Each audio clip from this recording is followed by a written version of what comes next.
А зараз починаем. Калі вы палічыце, што нешта не так сказано, падымайце руку. Слых адразу не гаворым. Ехала то волчок. Что лишнее? Книга, потому что ее мы читаем, а все остальное мы гуляем. Ну, то есть гэта ўсё астатняе. Як называецца адным словом? Гульник. Сусед. Чаму?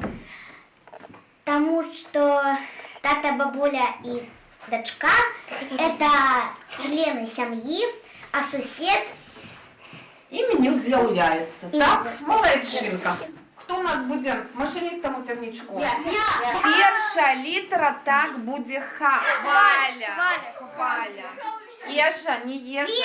Вежа. Вось так, запомни. Сядьте, калі ласка, сядьте. Теля. Аліна.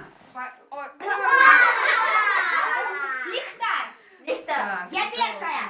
Я первая. Так. Ліхтар, я першая. Чекайте. Брус, так. Веселка. Ні. Малюночок, на яким млин і намаляваны, покласти його сюди, а побач з плотом покласти слово плот. Тигр, а кроп нужна. Плот. Вот кроп. Уже лестница. Потрібно. Это не лестница. Вот тварь. А вот к нему крыша. Правила гульні, ви ведаєте? Да, я знаю. Ведаємо. Гэта птушка, і вона темного кольору. Послухайте ще. З жовтим дзюбом Дзюбкою, жовтенькою. і коричневими лапками. Ага. Что еще можешь про нее сказать? Она прилетает до нас Голуб. Ясно. весну. Садовина. Давай еще раз, Маш.